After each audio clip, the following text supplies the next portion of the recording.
بسم اللہ الرحمن الرحیم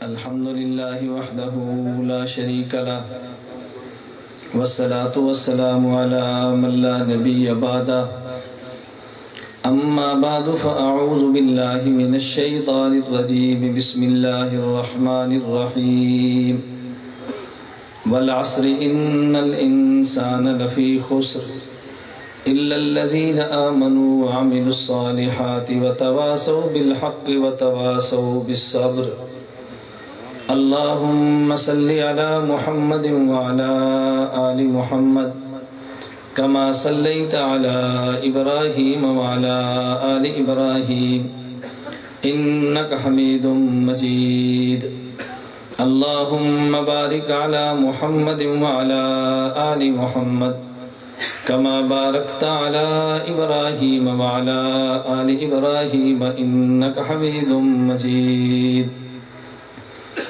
شہداء نے پکارا ہے تم کو فردوس کے بالا خانوں سے شہداء نے پکارا ہے تم کو فردوس کے بالا خانوں سے ہم راہ وفا میں کٹ آئے تمہیں پیار ابھی تک جانوں سے اس جذبہ گل بوسی میں کچھ کانٹے بھی چبھ جاتے ہیں اس جذبہ گل بوسی میں کچھ کانٹے بھی چبھ جاتے ہیں اپنوں کے نشتر سہلے نہ ٹکرانا فقط بیگانوں سے معزز علماء کرام میرے نہایت واجب الاحترام بزرگوں مسلک اہل سنت والجماعت سے تعلق رکھنے والے وجود نوجوان دوستوں اور بھائیوں سماعت فرمانے والی میری نہایت قابل ذات احترام ماؤں بہنوں اور بیٹیوں آپ تمام احباب کے علم میں ہے کہ ہم اتحاد اہل سنت والجماعت کا بنیادی ماٹو نو لیٹ اور نو ویٹ ہے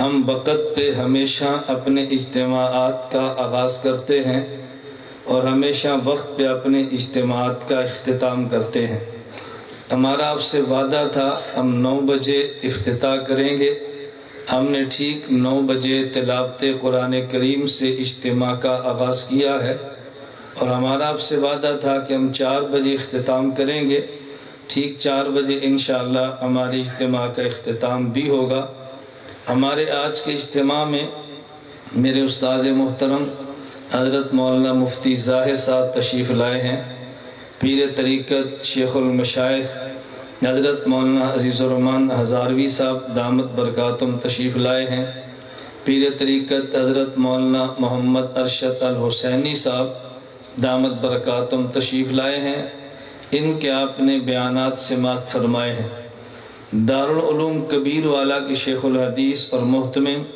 حضرت مولانا ارشاد احمد صاحب دامت برکاتم نے تشریف لانا تھا حضرت نے مجھے فون پہ فرمایا کہ میں نے ڈاکٹر کو چیک اپ کرایا ہے تو اس نے کہا تمہارے دل کے 2 یا 3 وال بند ہیں آپ کو بہت جلد آپریشن کرانا پڑے گا ڈاکٹروں کے مشورے جاری ہیں اس عذر کی بنیاد پر میں اجتماع میں نہیں آ سکتا اجتماع والوں سے میرے لیے دعا کروا دیں حضرت دعا فرمائیں گے انشاءاللہ آپ سے گزارش ہے حضرت مولانا ارشاد صاحب دامت برکاتم کی صحت کے لیے دعا فرمائیں اسی طرح حضرت مولانا ناصر الدین خاکوانی صاحب نے بھی فرمایا تھا میں آؤں گا تو ان کا پرسوں فون آ گیا کہ میری عذر بیماری ہے تو میرے لیے سفر تھوڑا سا مشکل ہے میں کبھی پھر انشاءاللہ مرکز آؤں گا اللہ ان تمام اکابر کی عمر میں علم میں صحت میں برکت عطا فرمائے میں نے آپ کی خدمت میں قرآن کریم کی نہایت مختصر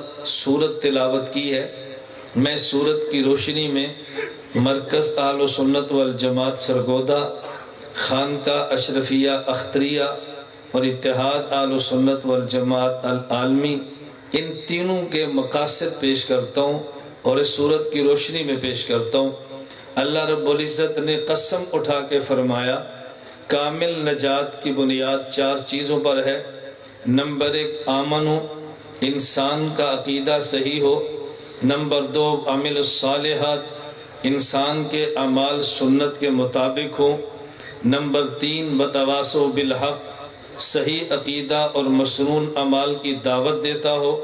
نمبر 4 وتواصوا بالصبر، اگر اس دعوت پہ مشکل آتی ہو تو خندہ پیشانی سے برداشت کرتا ہو۔ میں اس لیے عرض کرتا ہوں جو کچھ مفسرین نے لکھا ہے میں اس کا لبِ لباب پیش کرنے لگا ہوں۔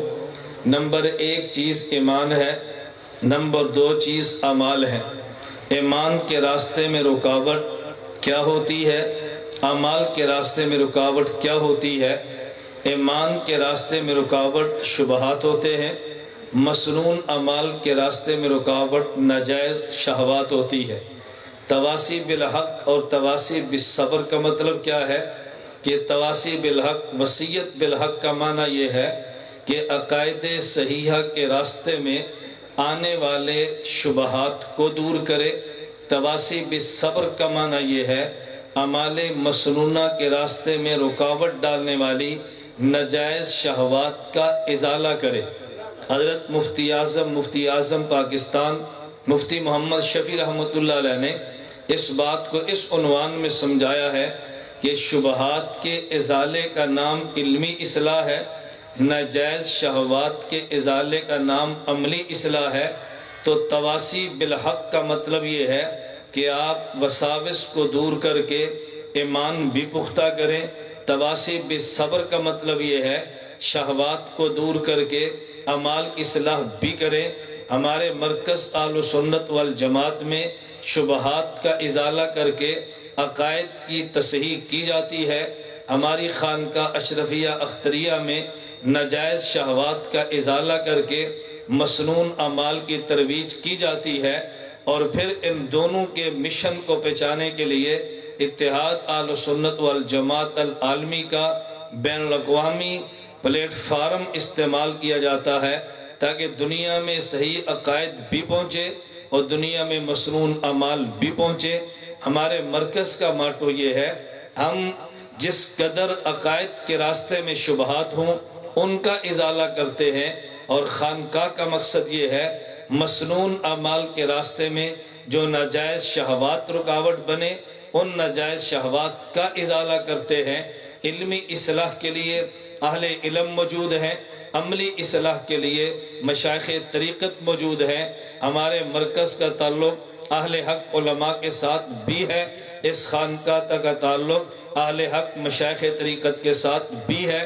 اس لیے میں صرف چند ایک بات عرض کرنا چاہتا ہوں، ہم شبہات کا ازالہ کیسے کرتے ہیں ذرا عنوان ذہن میں رکھ لیں۔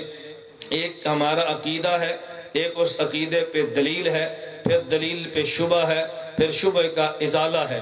مثلا ہمارا عقیدہ ہے اللہ کی ذات ہر جگہ موجود ہے، اس پہ دلیل یہ ہے وَلِلَّهِ الْمَشْرِقُ وَالْمَغْرِبُ فَإِنَّمَا تُوَلُّوا فَثَمَّ وَجْهُ اللَّهِ، مشرق بھی اللہ کا، مغرب بھی اللہ کا، جدھر رخ پھیرو ادھر اللہ ہے۔ اس پہ کسی نے شبہ پیدا کر دیا اگر اللہ ہر جگہ پر ہے کیا بیت الخلاء میں بھی ہے؟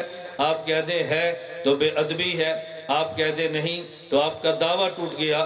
ہم نے شبہ کا ازالہ کر دیا کہ جس طرح انسان کے سینے میں قرآن موجود ہے، یہ بلا جسم ہے تو آپ بیت الخلاء میں جا سکتے ہیں، اگر جسم والا ہے تو بیت الخلاء میں نہیں جا سکتے۔ مجھ سے ایک ساتھی نے بحرین میں پوچھا، رمضان کا مہینہ تھا، اللہ ہر جگہ پر ہے؟ میں نے کہا شبہ، کہتے ہیں کہ اس دکان میں بھی ہے؟ میں نے کہا بتا رمضان برکت والا ہے؟ کہتے ہیں جی ہاں۔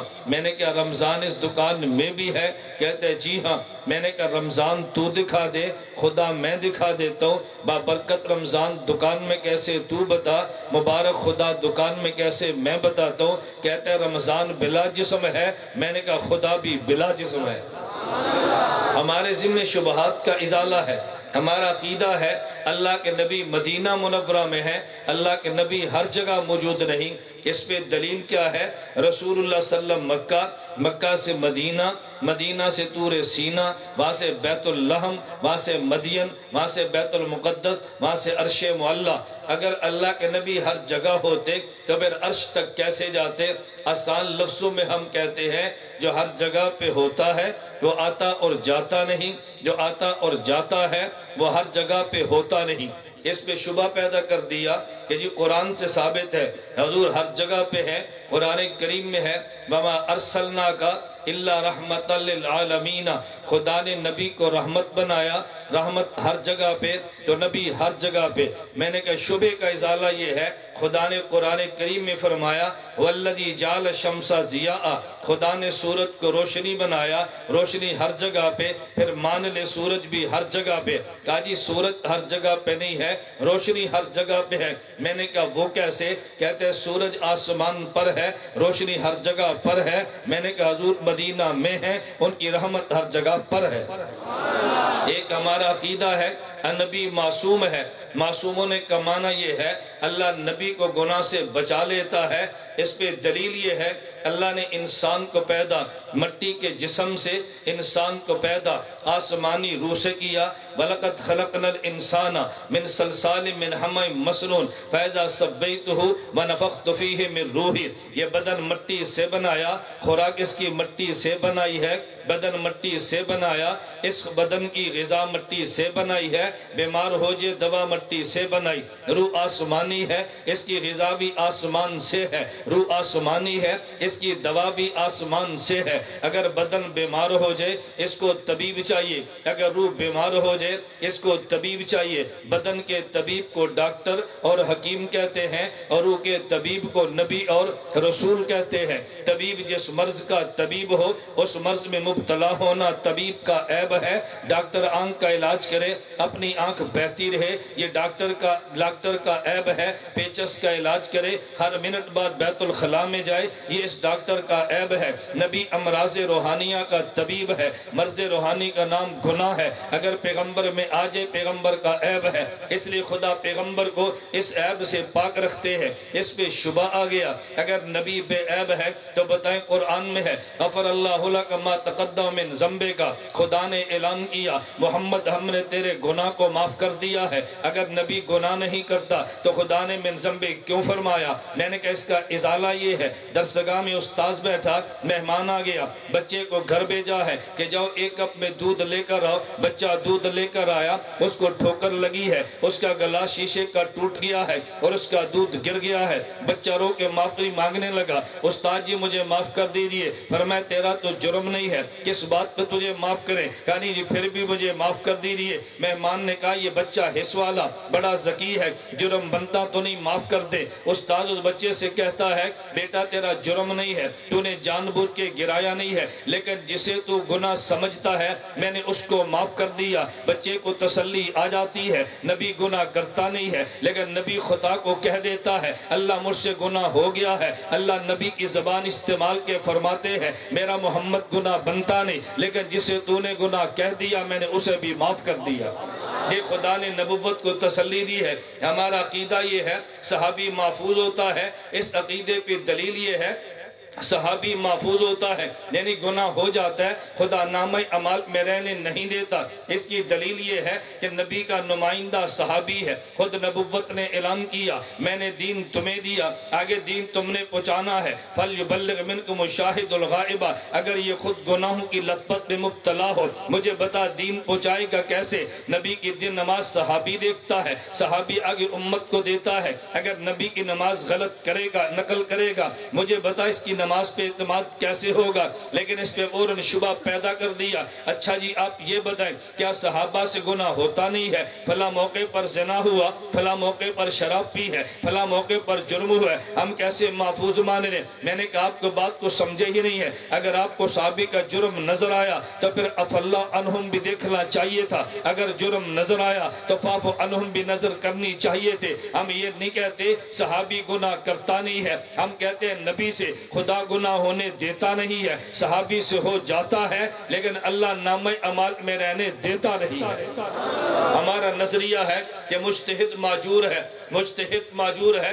اس پہ دلیل کیا ہے؟ صحیح بخاری میں روایت موجود ہے، رسول اللہ صلی اللہ علیہ وسلم نے فرمایا اذا حکم الحاکم فاجتہد فاصاب فلہ اجران، اگر مجتہد نے مسئلہ ٹھیک بتایا اجر 2 ملے ہیں، واذا حکم فاجتہد ثم اخطا فلہ اجر، اگر مسئلے میں غلطی ہوگی اجر 1 ملا ہے۔ دیکھو نبوت نے فیصلہ فرما دیا مجتہد مسئلہ ٹھیک بتائیں تو 2 اجر ہیں، اگر خطا ہو جائے اجر 1 ہے، ہر حال میں اجر ہی اجر ملتا ہے۔ اب اس پہ شبہ پیدا کر دیا بھی تم کہتے ہو کہ مجتہد ہمیشہ معذور ہوتا ہے، پھر مجھے بتاؤ ایک مسئلہ امام شافعی کا ہے، ایک مسئلہ امام مالک کا ہے، ایک مسئلہ امام احمد کا ہے، ایک مسئلہ امام ابو حنیفہ کا ہے، ایک مسئلے میں 4 قول ہے، کیا یہ چاروں ٹھیک ہے؟ ان چاروں پہ جنت ملے گی؟ بھئی ایک ٹھیک اور ایک غلط ہوگا، یہ کیسے ہو سکتا ہے کہ دونوں ٹھیک ہو؟ اس نے شبہ پیدا کیا، ہم نے شبہ کا ازالہ کیا۔ میں نے کہا 12 آدمی شہر سے باہر جماعت میں جا رہے تھے، راستے میں موسم ابر آلود ہے، قبلے کا علم نہیں ہے، قبلہ بتانے والا بھی کوئی نہیں ہے۔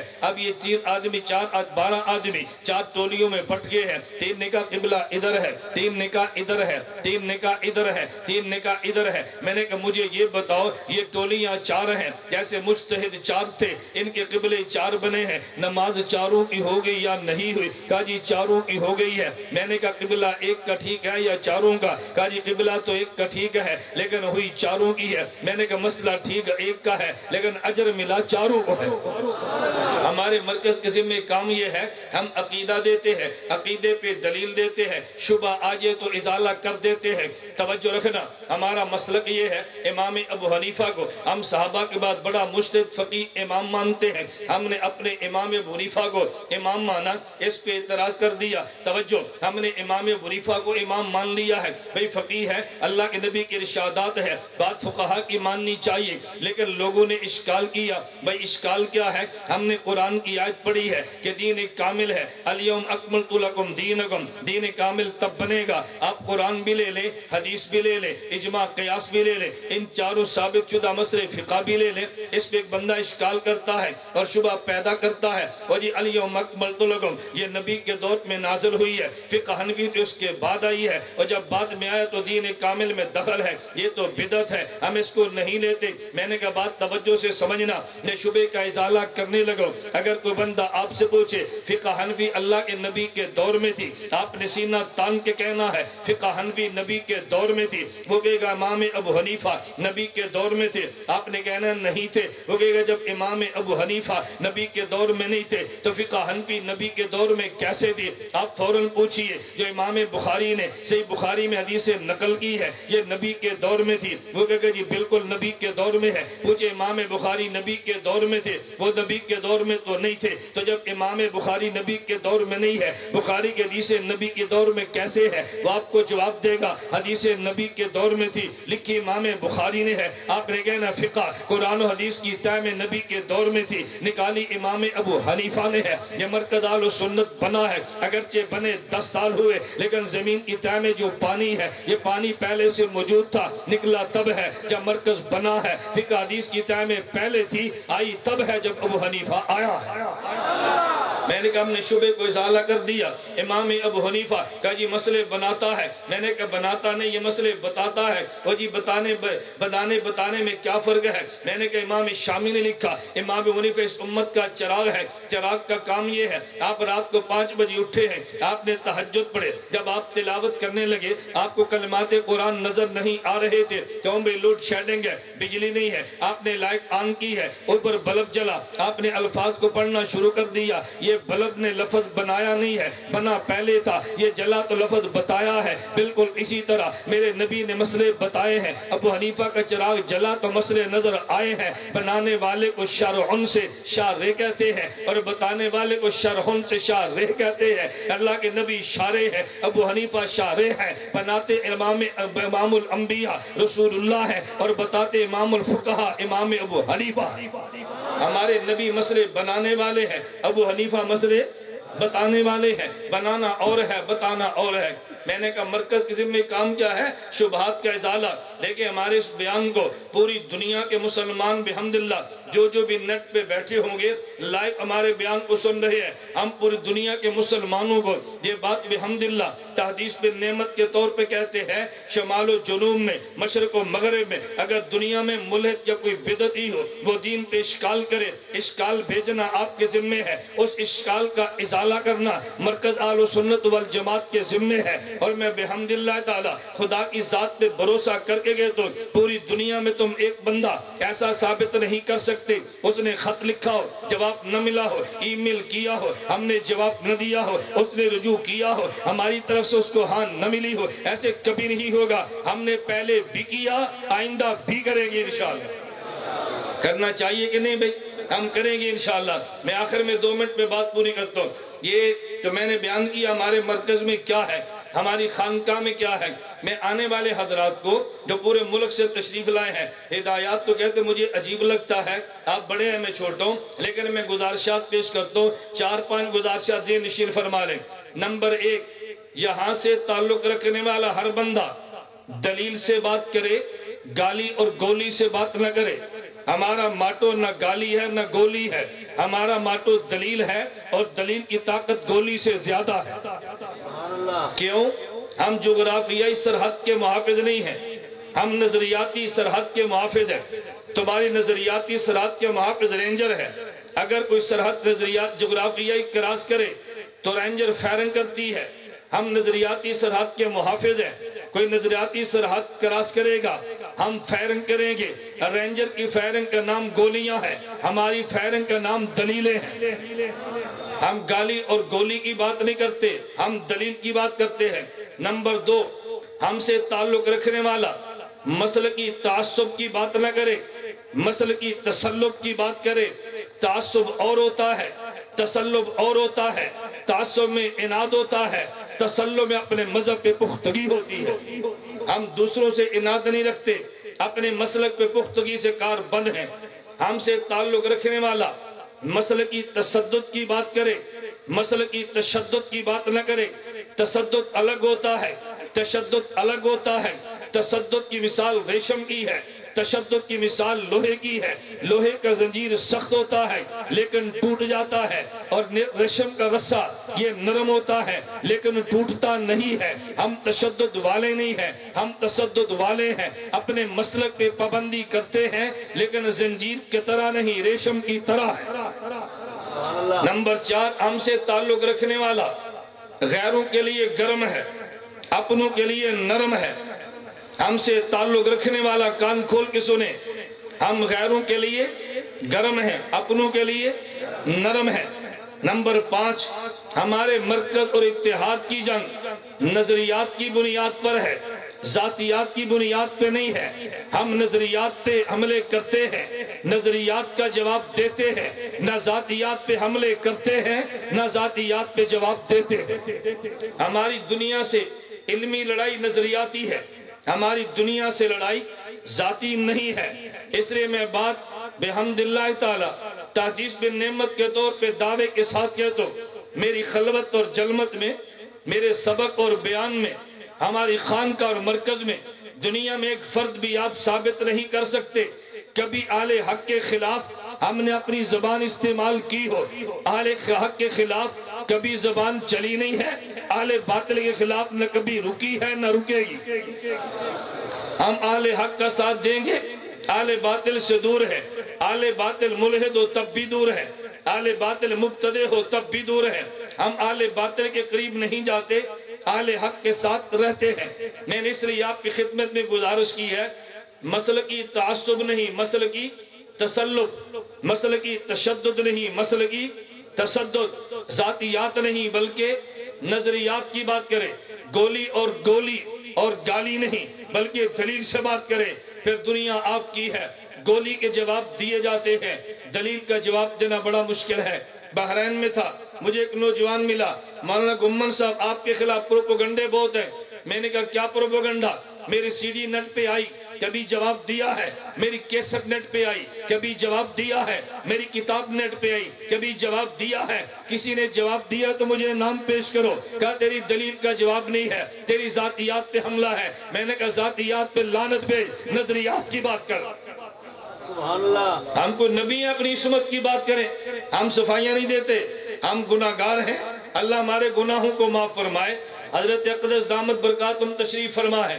میں اس لیے گزارش کرتا ہوں، ہم نے کبھی آپ سے نہیں کہا ہمیں مانو، ہم یہ نہیں کہتے، ہم کہتے ہیں پیغمبر کو مانو، صحابہ کو مانو، مجتہدین کو مانو، فقہا کو مانو۔ خدا کی قسم ایک جملہ کہتا ہوں، مجھے ایک شخص نے کہا ہمیں بہت تعجب ہوتا ہے، آل اللہ تو سے بہت پیار کرتے ہیں، دینی مدارس کے طلباء پیار کرتے ہیں۔ میں نے کہا کیوں نہ کرے، ہماری مثال تو یوں ہے جیسے آپ کی گاڑی سفر کر کے آئی ہے، اس کے ٹائروں کو کیچڑ لگا ہوا ہے، ایک نالائق آدمی اٹھے اور کیچڑ کو صاف کرنا شروع کر دے، گاڑی کا مالک دیکھے تو پیار کرتا ہے، میری گاڑی کے کیچڑ کو صاف کیا ہے۔ اہل اللہ یہ دین کی گاڑیاں ہیں جو خدا کے دین کو لے کر جا رہی ہے، ان پہ جو کیچڑ آئے گا ہم اس کو صاف کریں گے، خدا پیار کیوں نہیں فرمائے گا؟ ہم اہل اللہ پہ اعتراض نہیں کرتے، اہل اللہ کا دفاع کرتے ہیں، اہل حق کے خلاف بکتے نہیں ہیں، اہل حق کی صفائیاں دیتے ہیں۔ میری آپ سے گزارش ہے اس مسئلے پر آپ ہمارا ساتھ دیں گے؟ ہاتھ کھڑے کر سے ہمارا ساتھ دیں گے بھئی انشاءاللہ، سب ساتھ دیں گے نا انشاءاللہ۔ ہماری کوئی سیاسی لڑائی نہیں ہے، ہماری کوئی عسکری لڑائی نہیں ہے، ہماری ذاتیات کی لڑائی نہیں ہے۔ میں صرف آپ کی خدمت میں گزارش کرتا ہوں، ہمارے بارے میں کوئی بندہ بات پوچھے، آپ کو بھی ہم نے نبی ان کو نہیں سمجھا، ہم نے صحابی نہیں سمجھا، ہم نے امام اور مجتہد نہیں سمجھا، ہم نے ان کو اپنا نوکر سمجھا ہے۔ نوکر ہیں، نوکروں میں کوتاہیاں ہو جاتی ہیں، نوکروں کی کوتاہیاں برداشت کی جاتی ہے۔ اللہ میں بات سمجھنے کی توفیق عطا فرمائے۔ میں اسی شعر پہ پھر بات ختم کرتا ہوں۔ شہداء نے پکارا ہے تم کو فردوس کے بالا خانوں سے، ہم راہ وفا میں کٹ آئے تمہیں پیار ابھی تک جانوں سے، اس جذبہ گل بوسی میں کچھ نشتر بھی اس جذبہ گل بوسی میں کچھ کانٹے بھی چبھ جاتے ہیں، اپنوں کے نشتر سہ لینا ٹکرانا فقط بیگانوں سے۔ میں آپ حضرات کی خدمت میں دعوت دیتا ہوں، حضرت اقدس مولانا عزیز الرحمان ہزاروی صاحب بندامت برکاتہم کو حضرت مختصر سی دعا فرمائیں گے۔ تمام احباب دعا میں شرکت فرمائیں، دعا عبادت کا مغز ہے۔ ہمارے حضرت چکوال والے پیر غلام حفظ رحمت اللہ علیہ حضرت کی اولاد میں سے مولانا نقشبندی صاحب کی سٹیج پر تشریف فرما ہے، ہم ان کے ممنون ہیں۔ اللہ کا شکر ہے کہ وقت اتنا نہیں تھا، میں تمہیں ملک بھر کی خانقاہوں کی کارگزاریاں سناتا کہ کس طرح خانقاہوں نے ہمارے سر پہ دست شفقت رکھا ہے، آپ اس کا اندازہ بھی نہیں فرما سکتے۔ حضرت اب دعا فرمائیں گے، میری احباب سے گزارش ہے دعا میں سارے شرکت کریں، تحمل سے بیٹھیں، اس کو لٹریچر آپ سٹال سے خریدیں اور سکون کے ساتھ یہاں سے اپنے سفر کو جاری رکھیں۔ اللہ ہم سب کو اہل حق کے ساتھ وابستہ رکھے۔ وآخر دعوانا ان الحمدللہ رب العالمین۔